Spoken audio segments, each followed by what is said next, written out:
नमस्कार प्यारे साथियों, नमस्कार, गुड इवनिंग एवरीवन। हम राजस्थान पॉलिटी के टेस्ट लिए थे। अब हमारा चल रहा था इंडियन पॉलिटी, यानी इंडियन पॉलिटी भारतीय राज्य व्यवस्था संघ सरकार में कार्यपालिका का टेस्ट लिया, व्यवस्थापिका का यानी संसद का चल रहा था। संसद के टेस्ट में आपको 50 क्वेश्चन मैंने करवा दिया। पार्ट सेकंड है जिसमें 51 से 100 तक हैं और इनकी पीडीएफ आपको टेलीग्राम चैनल पे मिल गई होगी, ठीक है ना। आप और भी कोई कोर्सेज लेना चाहता है, इसका डिटेल हैंड रिटन नोट्स प्राप्त करना चाहते हैं तो जीसी कैंपस में जीसी जाकर डाउनलोड कर सकते हैं एप्लीकेशन। और भी कोई क्वेरीज हो, कोई भी क्वेश्चन पे डाउट हो तो स्क्रीन पे जो नंबर आ रहे हैं उस पे आप व्हाट्सएप मैसेज कर सकते हैं। किसी भी क्वेश्चन का आपको डाउट लगे, मेरी तरफ से कोई अनजाने में कोई गलत बता दिया गया, देखो 51 नंबर का क्वेश्चन जो है उसमें क्या है, क्या पूछा इसमें। संसदीय व्यवस्था वाली सरकार, संसदात्मक, यानी हमारे देश में संसदात्मक शासन है कि नहीं है, आप जानते हो ना। संसदात्मक शासन है और संसदात्मक शासन को कौन सा कहा जाता है? वेस्टमिनिस्टर मॉडल भी कहा जाता है। क्या कहा जाता है? वेस्टमिनिस्टर मॉडल, ठीक है। ये हमने ब्रिटेन से लिया, इसके बारे में पूछ रहे हैं। सभी विद्यार्थियों का अभिनंदन, स्वागत। जो जुड़ रहे हैं धीरे धीरे उनका भी अभिनंदन, स्वागत। जुड़ते रहिएगा, पेपर सोल्व करते रहिएगा, बताइएगा इसका सही उत्तर क्या होगा। कौन सी होती है वह सरकार होती है जिसमें क्या होता है? संसदीय शासन प्रणाली की आपको मैंने विशेषताएं बताई हैं, यानी इसमें दो मुख्य विशेषताएं होती हैं कि इसमें कार्यपालिका दोहरी होती है और जो मंत्री होते हैं उनका उत्तरदायित्व होता है, एक व्यक्तिगत होता है, एक सामूहिक होता है। व्यक्तिगत उत्तरदायित्व किसके प्रति होता है? राष्ट्रपति। और सामूहिक रूप से किसके प्रति जवाबदेही होते हैं? वो संसद के।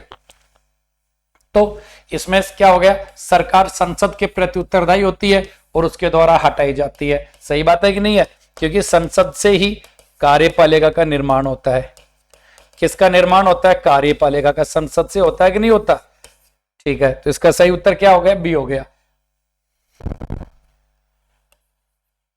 कथनों पर विचार कीजिए। संसद निरर्हता अयोग्यता अधिनियम 1959 कई पदों को लाभ के पद के आधार पर निरर्हता से छूट देता है। सही बात है। जैसे आप राष्ट्रपति की योग्यताएं पढ़ते हो तो राष्ट्रपति में कह दिया गया है ना कि जैसे राष्ट्रपति का पद है, उपराष्ट्रपति एक राज्यपाल है, संघ का मंत्री है, राज्य के मंत्री हैं, लाभ की पद की श्रेणी में नहीं माने जाते। उपयुक्त अधिनियम 5 बार संशोधित किया गया था। शब्द लाभ का पद भारत के संविधान में परिभाषित नहीं, गलत बात है, हमारे संविधान में परिभाषित नहीं किया गया। तो इसमें सही कथन की बात करेंगे। 52 का सही कथन क्या हो जाएंगे? 1 और 2 दोनों सही हो जाएंगे। संविधान में लाभ के पद की बात नहीं कही गई। किसका सही हो रहा है? 53 नंबर का। मंत्रिमंडल स्वरूप की जो सरकार है उसमें अंतर्निहित सिद्धांतों को अभिव्यक्त करता है। मंत्रिमंडल जो सरकार, उसके अंतर्निहित सिद्धांतों में कौन कौन सा ये करता है, ये बात मैं आपसे पूछ रहा हूं, ठीक है ना। तो मंत्रिमंडल के सरकार में कौन सा करता है बताइएगा। तो मंत्रिमंडलीय सरकार की विशेषता ये है। 53 नंबर का किसका सही होगा? कौन सा निहित सिद्धांत? देखो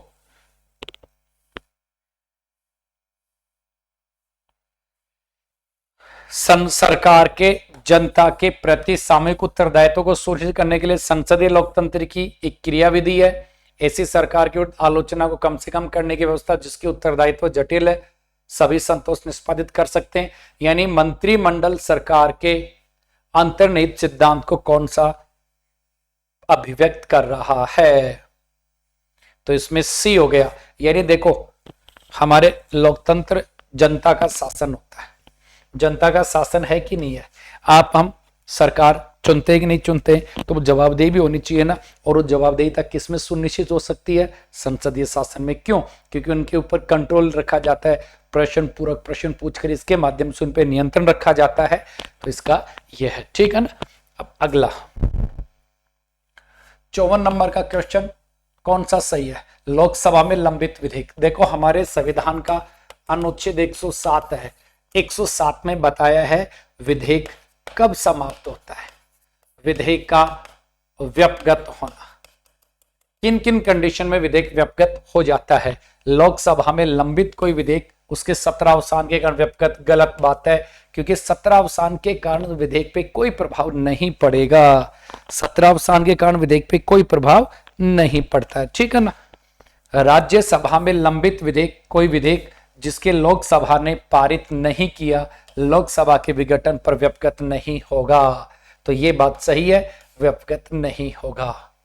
तो इसमें सही कथन कौन सा हो गया, यानी लोकसभा में लंबित कोई विधेयक है उसके 17 अवसान पर व्यपगत हो जाता है, गलत बात है, व्यपगत नहीं होता है, और ये विघटन व्यपगत नहीं होगा। तो इसमें दूसरा सही हो गया ना, तो केवल 2 सही हो गया।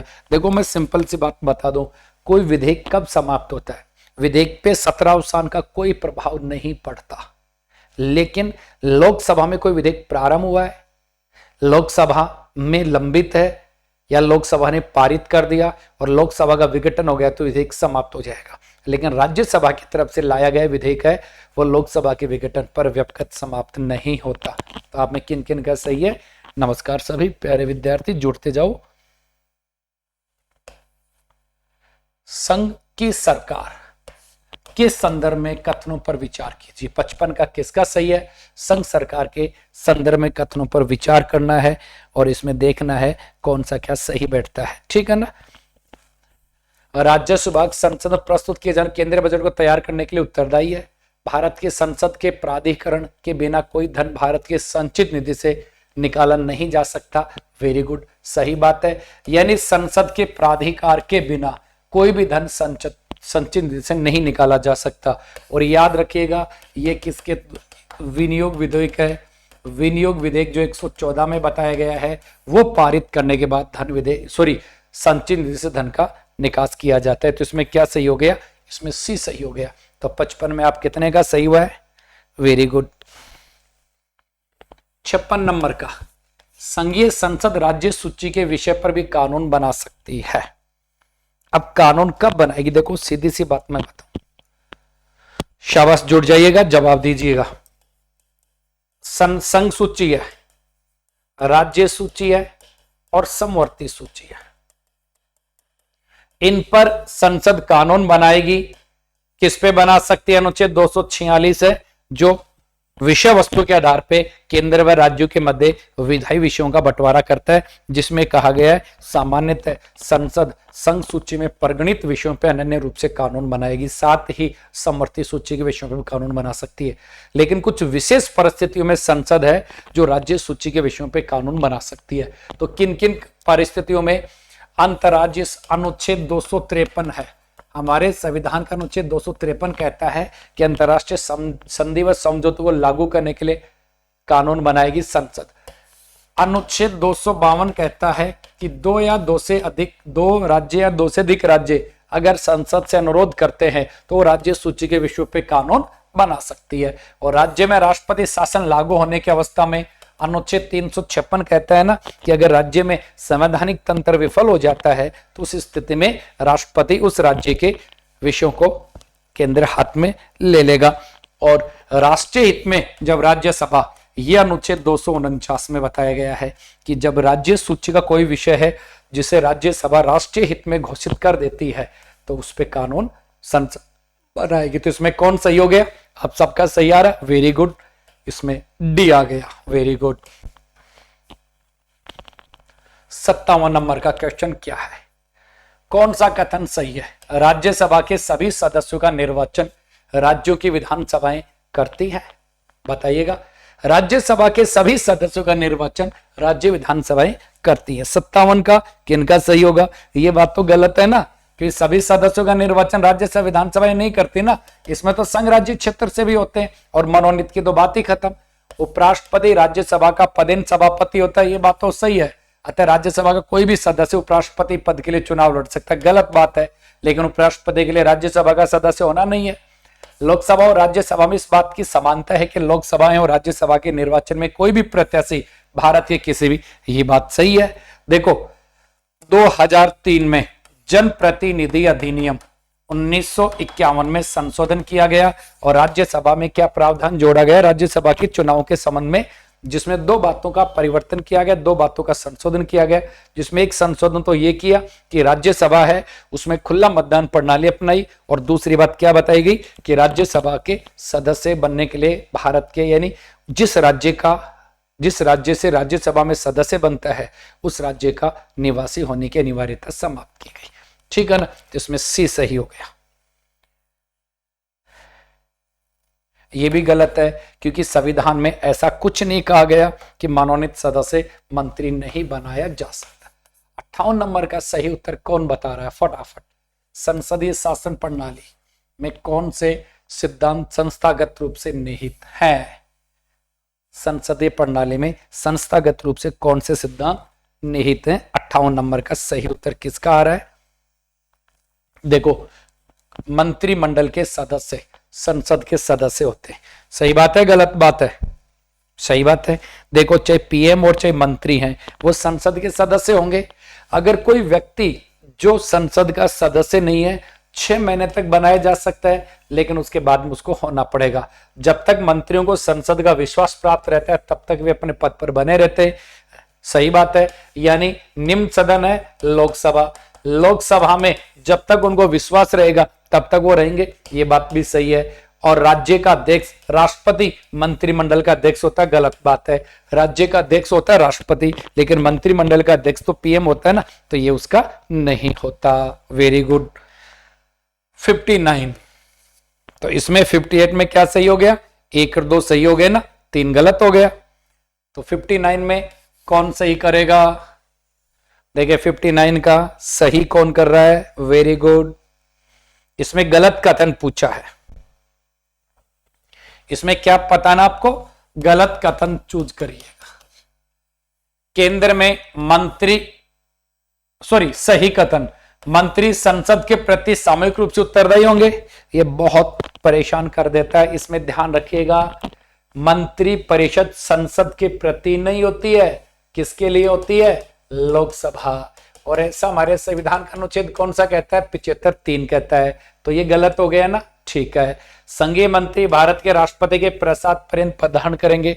आपको मैंने पढ़ाई भी था और आपको याद भी है, अनुच्छेद 75(2 कहता है ना, मंत्री राष्ट्रपति के प्रसाद पर्यंत पद धारण करते हैं।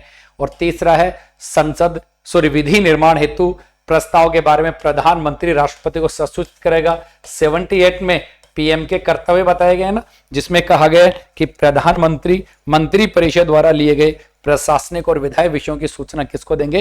राष्ट्रपति को देंगे। जिसका सही उत्तर क्या हो गया? 2 और 3। आपके हिसाब से भी यही सही हो रहा है, वेरी गुड।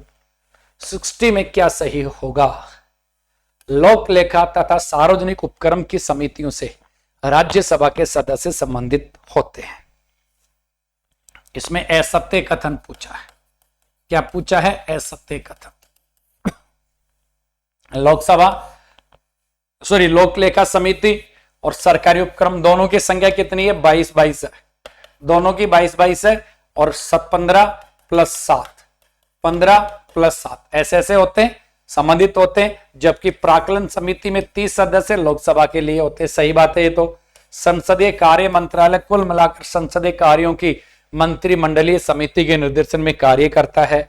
विभिन्न मंत्रालयों में भारत सरकार द्वारा गठित समितियों के सदस्यों को लोकसभा अध्यक्ष नामित करता है। परिषदों, मंडलों तथा आयोगों के लिए संसदीय कार्यवाही कार्य मंत्री संसद सदस्यों को नामित करते हैं।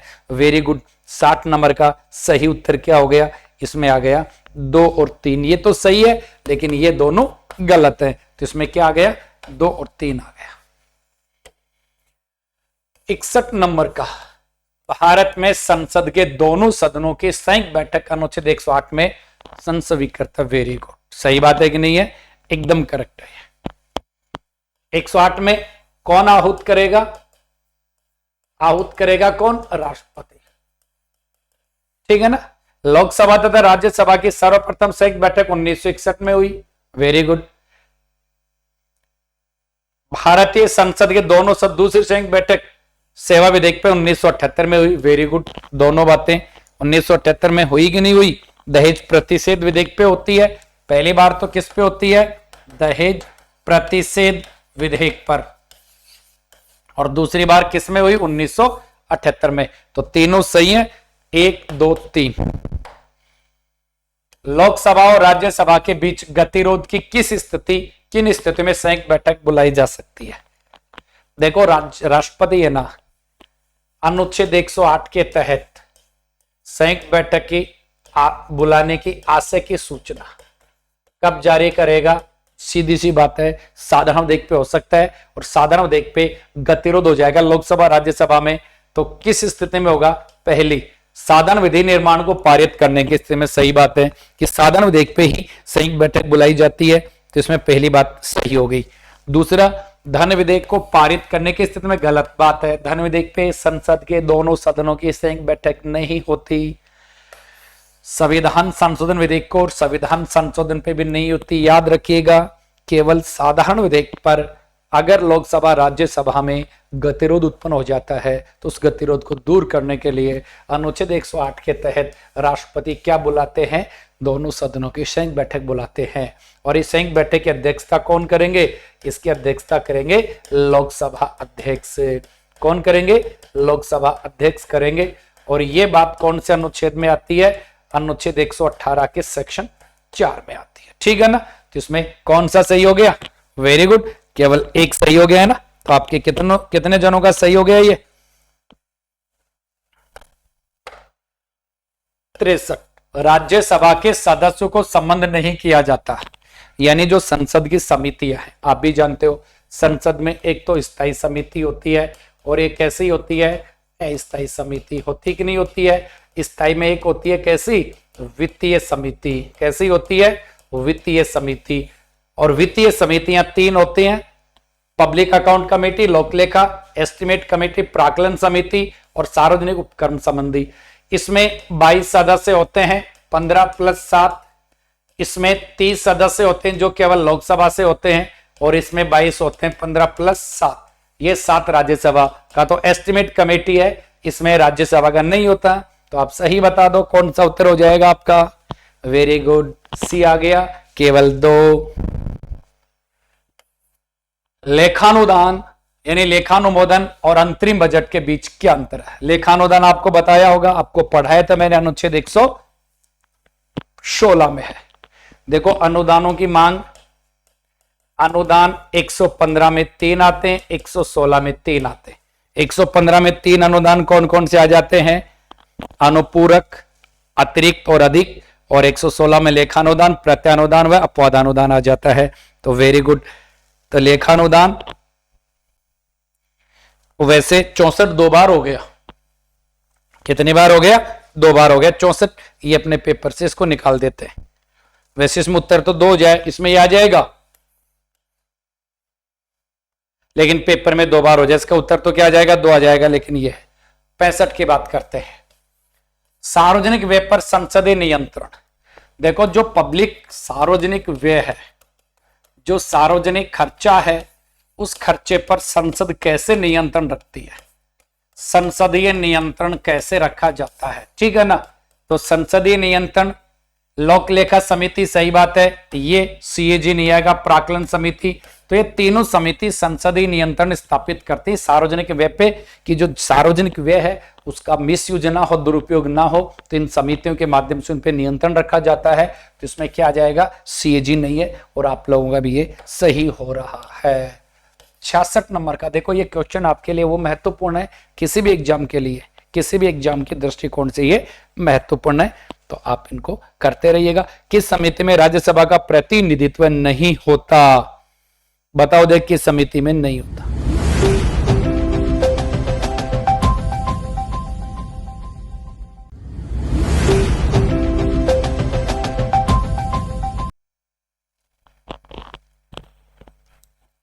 अभी बताया। लोक लेखा में तो होता है, 7 सदस्य होते हैं, इसमें भी 7 सदस्य होते हैं। प्राक्कलन समिति केवल लोकसभा की समिति है, और प्राक्कलन समिति में टोटल सदस्य कितने होते हैं? 30 सदस्य होते हैं। समझ गए? और इसकी स्थापना जॉन मथाई समिति, जॉन मथाई की सिफारिश के आधार पर की गई थी, याद रखिएगा। लोक लेखा समिति सबसे पुरानी 1921 में थी, और प्राक्कलन समिति जॉन मथाई समिति के सिफारिश के आधार पे। भारत के संसद का सचिवालय, अनुच्छेद संविधान का 98 जो संसद के सचिवालय की बात करता है और कहता है कि संसद के सदनों का सचिवालय होगा, महासचिव होगा, और वो महासचिव की नियुक्ति कौन करेगा? राष्ट्रपति करेगा, लेकिन किसकी परामर्श से? लोकसभा में लोकसभा अध्यक्ष, राज्यसभा में सभापति। तो ये किसके? ये सबसे स्वतंत्र होता है, किसी के अधीन नहीं होता। भारत के संविधान में निम्नलिखित में से क्या कथित है? हमारे संविधान में क्या लिखा हुआ है? आपके नोट्स देख सकते हो, आपको लिखी हुई बातें देख सकते हो और बताओ क्या लिखित है।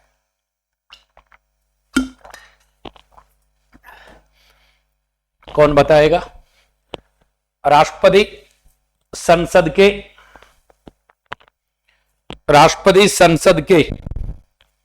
किसी भी सदन का, वेरी गुड, राष्ट्रपति संसद के किसी भी सदन का होता है क्या? बताइएगा। किसी भी सदन का, देखो हमारे संविधान के अनुच्छेद 57 में 58 और 59, देखो इसमें पुनर्निर्वाचन 58 में राष्ट्रपति पद की योग्यता और 59 में शर्तें बताई गई है। और शर्त में कहा गया कि राष्ट्रपति संसद के किसी भी सदन का सदस्य नहीं होगा, यदि है तो पद ग्रहण करने से वह रिक्त हो जाएगा।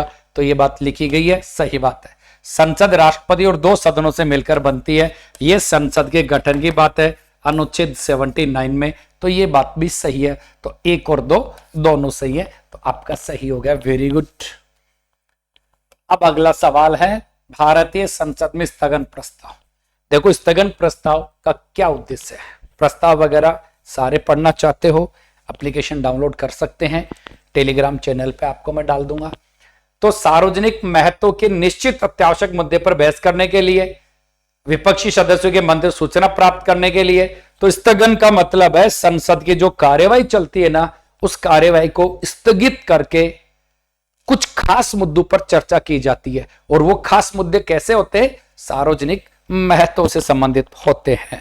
खास मुद्दे किससे संबंधित होते हैं? सार्वजनिक महत्व से संबंधित होते हैं। तो इसका सही उत्तर क्या हो गया? ए आ जाएगा ना, बातों से पता चल गया, वेरी गुड। किसी मंत्री के विरुद्ध विशेषाधिकार प्रस्ताव कब उठाया जाता है? देखो विशेषाधिकारों का मुद्दा कब आता है सदन में?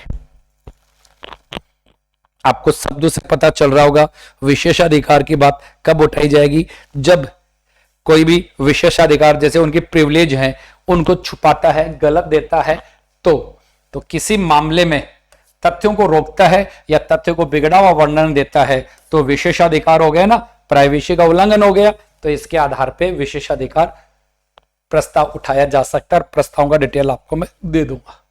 71 में कौन एक संघीय बजट की तैयारी और संसद पेश करने के लिए उत्तरदायी है? देखो हमारे संविधान का अनुच्छेद 112, जिसमें बजट को क्या कहा गया है? वार्षिक वित्तीय विवरण कहा गया। वार्षिक वित्तीय विवरण कहा गया, समझ में आ गई ना बात? अब वार्षिक वित्तीय विवरण को क्या कहा गया? बजट कहा गया है। बजट प्रस्तुत कौन करवाता है? प्रस्तुत राष्ट्रपति करवाता है। करवाता है कि नहीं करवाता है? तो तैयार करने में किसका योगदान होता है? 71 का सही बता दीजिए। आर्थिक कार्य विभाग है, ये सारे काम ये करता है। संघ सरकार के संदर्भ में, यूनियन गवर्नमेंट है ना, उसके संदर्भ में पूछा है। कैबिनेट सचिव है कि सलाह पर प्रधानमंत्री द्वारा भारत सरकार के मंत्रालयों विभागों का सृजन किया जाता है। 72 का बताइएगा। इनमें सही पूछा है, ये बात तो आप खुद बताओ, क्योंकि देखो मंत्रियों का चयन करना तथा उनमें विभागों का बंटवारा पीएम अपनी मर्जी से करता है। कैसे करता है? पीएम अपनी मर्जी से करता है। तो ये गलत हो गया ना। हर एक मंत्रालय को प्रधानमंत्री की सलाह पर भारत के राष्ट्र द्वारा किसी मंत्री को, सही बात है कि मंत्रियों का सिलेक्शन कौन करेगा? पीएम करेगा। नियुक्ति राष्ट्रपति करेगा। इसमें 2 सही हो गया, तो आपके हिसाब से क्या सही हो गया? बी सही हो गया। यही कर रहे हो ना आप लोग, वेरी गुड। 73 का सही उत्तर कौन करेगा आप में से? देखिए 73 का सही उत्तर करने वाले तो आप बहुत से हैं। सूची 1 है, सूची 2 है। तदर्थ स्टैंडिंग का मतलब स्थायी समिति, तदर्थ का स्थायी। लोक लेखा समिति है। वित्तीय समिति आती कि नहीं आती है? ओके। स्टॉक बाजार स्कैम समिति याचिका समिति कार्यकारी समिति हो जाती है। स्टॉक बाजार स्कैम समिति कैसी हो जाती है? तदर्थ समिति है। और विभागीय समितियां क्या होगी? स्थायी समितियां होगी, स्टैंडिंग कमेटी होगी। ठीक है, ये समितियों का है, तो ऐसा इसमें हिसाब से सी बैठ गया। 74, लोकसभा अध्यक्ष अपने कास्टिंग वोट। देखो हमारे संविधान का अनुच्छेद 100 है, 100 में क्या बताई गई है? गणपूर्ति बताई गई है, कोरम बताया गया है, तथा इसमें कहा गया है कि जब स्पीकर है ना, कास्टिंग वोट का प्रयोग केवल कब करता है, कब करेगा संविधान में? जब देखो सामान्यतः अध्यक्ष है ना, सामान्यतः मतदान नहीं करता, परंतु मत बराबर होने की स्थिति में, मत बराबर होने की स्थिति में क्या करता है? निर्णायक मत देता है, जो क्या हो गया? ये हो गया, डी आ गया कास्टिंग वोट। कौन सा अनुच्छेद के तहत? 100 के तहत। लेखानुदान, लेखानुदान कौन से अनुच्छेद में आ गया? अनुच्छेद 116 में लेखानुदान है, प्रत्यानुदान है और अपवादानुदान है। 3 बातें बताई थी। तो लेखानुदान अनुमति प्रदान करता है सार्वजनिक लेने के लिए। देखो लेखानुदान कब पारित होता है? जैसे बजट की एक अवधि है भाई, वित्त वर्ष अपना शुरू होता है ना 1 अप्रैल से 31 मार्च तक वित्त वर्ष होता है। अगर 1 अप्रैल तक बजट पारित नहीं होता तो नया वित्त वर्ष शुरू हो गया, और क्योंकि जो बजट प्रस्तुत किया जाता है वो नए वित्त वर्ष का होता है, तो उस स्थिति में क्या पारित किया जाएगा? लेखानुदान पारित होगा। क्या होगा? लेखानुदान।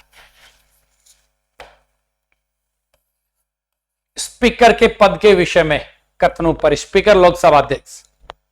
देखो हमारे संविधान का अनुच्छेद 93 लोकसभा के अध्यक्ष के पद का उल्लेख करता है, और इसमें कहा गया है कि लोकसभा सदस्य अपने में से यथाशीघ्र एक अध्यक्ष और एक उपाध्यक्ष चुनते हैं। तो वह राष्ट्रपति के प्रसाद पर्यंत गलत बात है। यह आवश्यक नहीं कि अपने निर्वाचन के समय वह सदन का सदस्य हो, परंतु उसे निर्वाचन के बाद, ये बात भी गलत है, क्योंकि आवश्यक है। बताया ना अभी 93 क्या कहता है कि लोकसभा सदस्य अपने में से एक सदस्य यानी उस समय होना चाहिए।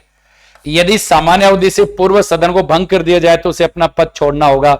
ये बात भी गलत है, क्योंकि उसका कार्यकाल कब तक होता है? नवगठित लोकसभा की पहली बैठक तक।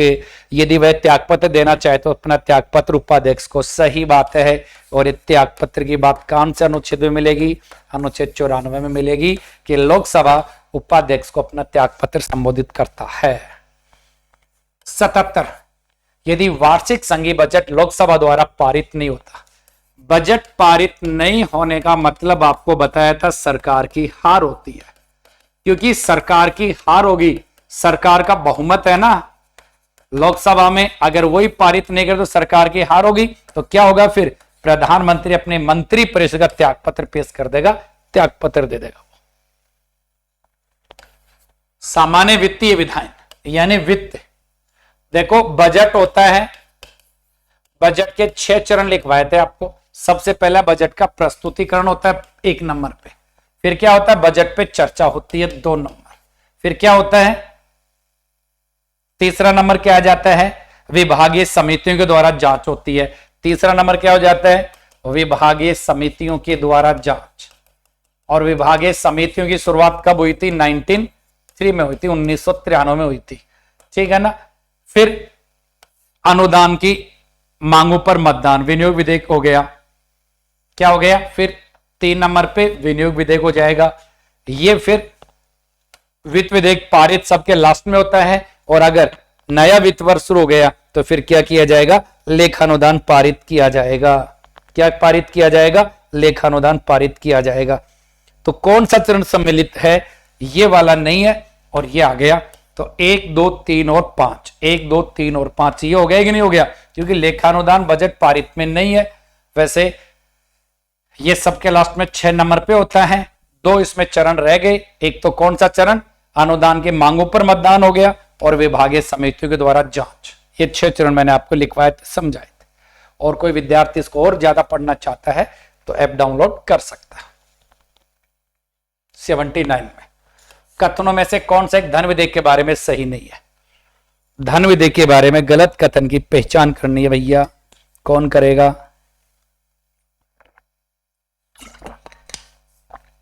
कितने के सही बैठ रहे हैं?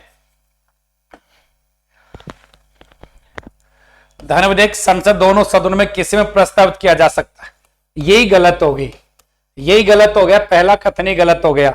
हमारे संविधान का अनुच्छेद 110 और 109 धन विधेयक की परिभाषा कौन से अनुच्छेद में है?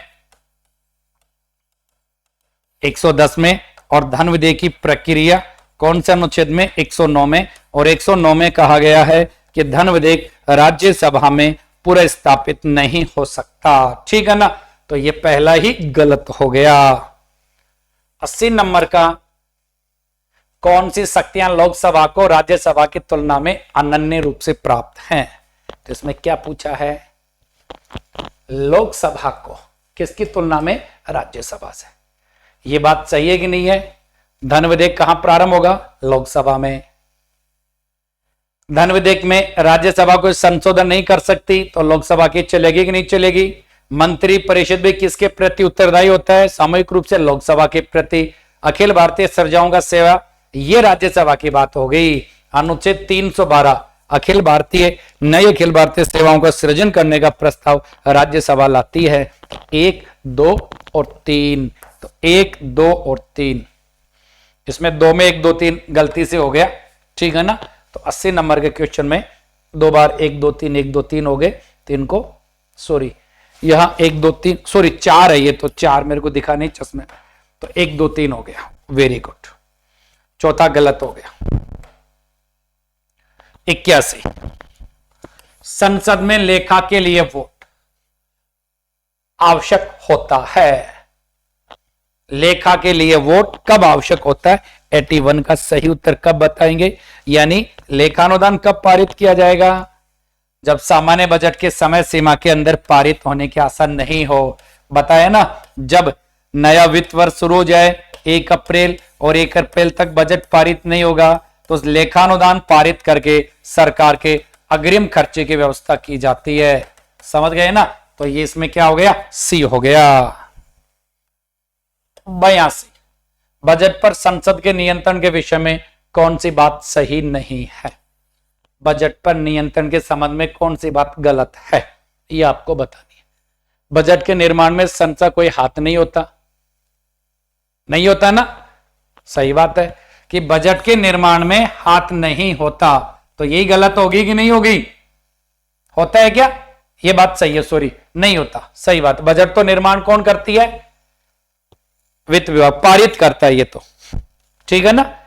82 का सही उत्तर, संसद को समेकित निधि पर प्रभावित व्यय को बढ़ाने की शक्ति प्राप्त है।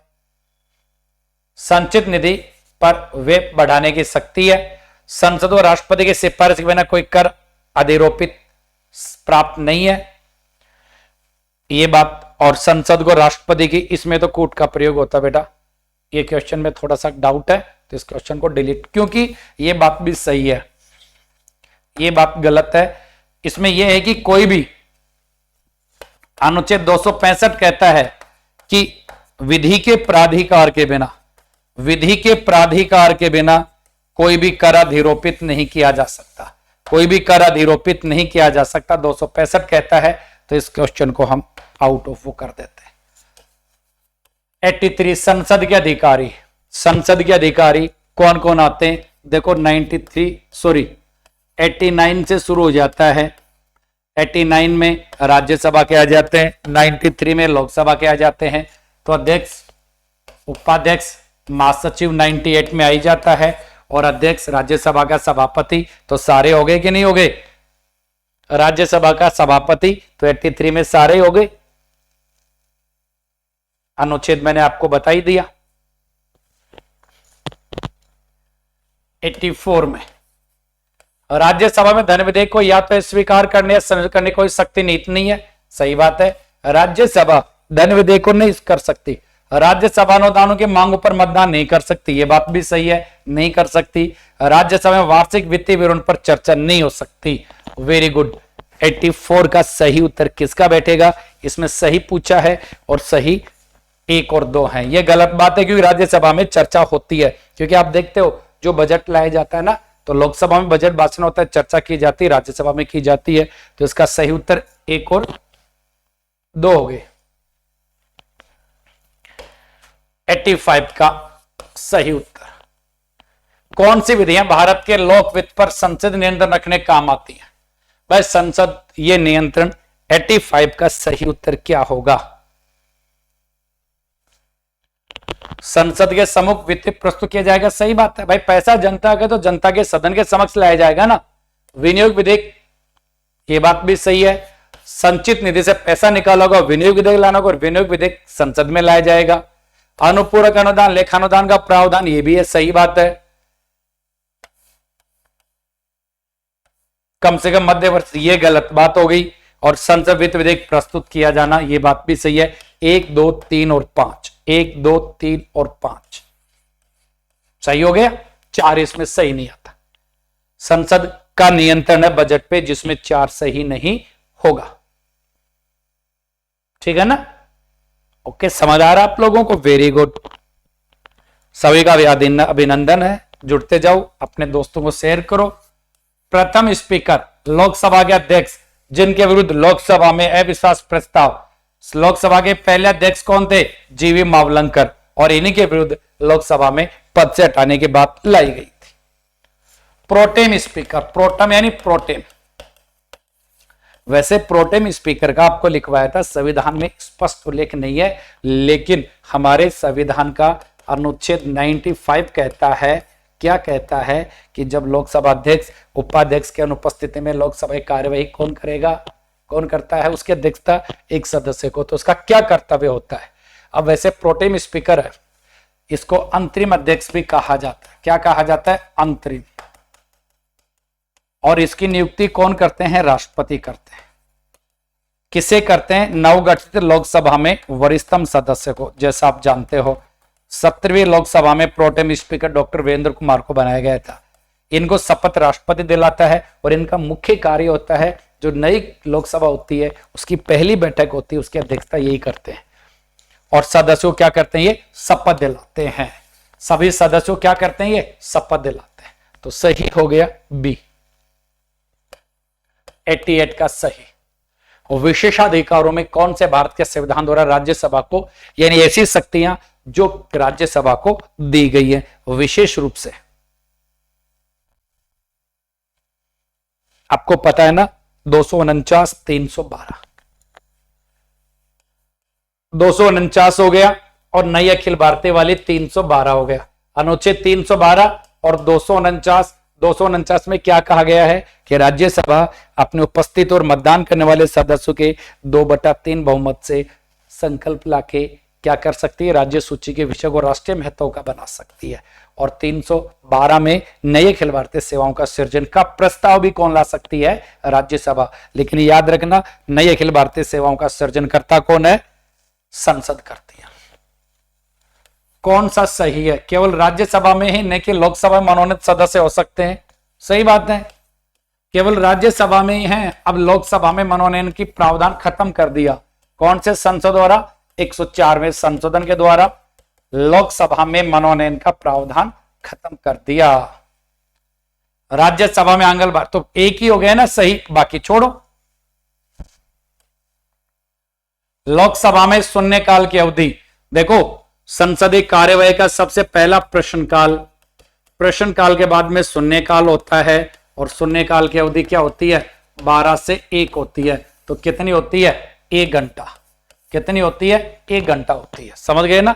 और शून्यकाल की बात और बता दूं, इसका उल्लेख संसदीय प्रक्रियाओं में नहीं है।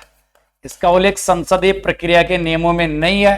तो ये भारत की देन है, मीडिया की देन है। और इसकी शुरुआत 1960 के दशक में, 1962 में कहां से हुई थी? राज्यसभा में हुई थी। बाकी तो हमने ब्रिटिश संसद से लिया है। राज्यसभा के विषय में कौन सा सही है? 91 में राज्यसभा के संबंध में कौन सा सही है? इसको भंग नहीं किया जा सकता ना, सही बात है। ये स्थायी सदन है, इसका कार्यकाल 6 वर्ष, क्योंकि स्थायी सदन है तो कार्यकाल हो गया नहीं है। प्रत्येक 2 वर्ष बाद 1/3 सदस्य सेवानिवृत्त हो जाते हैं, सही बात है। 1 और 3 सही हो गया, तो 1 और 3 संविधान के हिसाब से सही हो गया, संविधान के हिसाब से 1 और 3 सही हो गया। राज्यसभा का एकमात्र कार्य, राज्यसभा की विशेष शक्तियों पूछ रहे, एकमात्र कार्य क्या है 92 के हिसाब से, और 92 में डी आता है, 1, 3 और 4 दिख नहीं रहा। आपातकाल की ये गलत बात है, राज्यों का निर्माण गलत बात है, उपराष्ट्रपति को हटाना डी हो गया है ना। 249 के तहत, अनुच्छेद 249 के तहत क्या है, राज्य सूची के विषय को राष्ट्रीय महत्व घोषित करने वाला, तो इसमें क्या आ गया, सी आ गया। 93 में क्या है दोस्तों, कौन सा एक वक्तव्य भारत में न्यायिक पुनरावलोकन के व्यवहार के विषय में, जुडिशियल रिव्यू। 93 में न्यायिक पुनरावलोकन की बात करता है, और न्यायिक पुनरावलोकन क्या है, देखो हमारे देश में न्यायपालिका को यह शक्ति दी गई है न्यायिक पुनरावलोकन की, और जिसके माध्यम से न्यायपालिका क्या करता है, संसद ने जो कानून बनाया, राज्य विधानमंडल ने जो कानून बनाया, उनकी संवैधानिकता की जांच करता है, ठीक है ना। क्या करता है, उनकी संवैधानिकता की जांच करता है। तो ये हो गया बी, और गलत पाया जाएगा तो उन्हें रद्द कर देगा।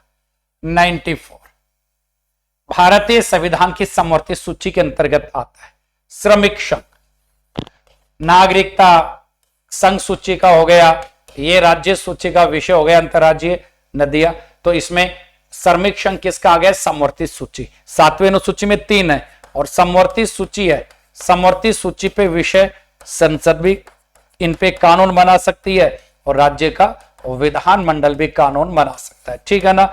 और दोनों में गतिरोध होगा तो किसका मान्य होगा, संसद का। 95 में क्या होगा, आपातकाल की घोषणा से संबंधित संवैधानिक संशोधन, यानी 44वां किया गया था कि क्या जोड़ा गया था, याद है ना। देखो 44 में संसद द्वारा क्या किया गया, मंत्रिमंडल की लिखित परामर्श, क्या जोड़ा गया था, मंत्रिमंडल की लिखित परामर्श।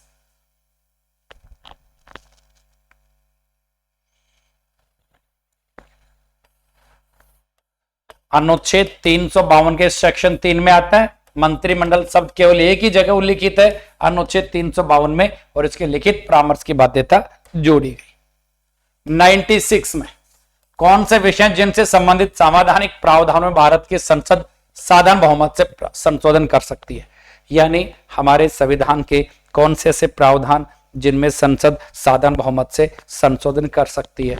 सीधी सी बात है, अनुच्छेद 3 है, साधारण बहुमत से हो जाएगा। अतिरिक्त न्यायाधीशों की नियुक्ति करना, किसी राज्य विधानमंडल, अनुच्छेद 169। राज्य में विधान परिषद का निर्माण करना, समाप्त करना। अनुसूचित क्षेत्रों का प्रशासन, वेरी गुड, बताइएगा क्या इसका सही होगा, अतिरिक्त न्यायाधीशों की नियुक्ति है,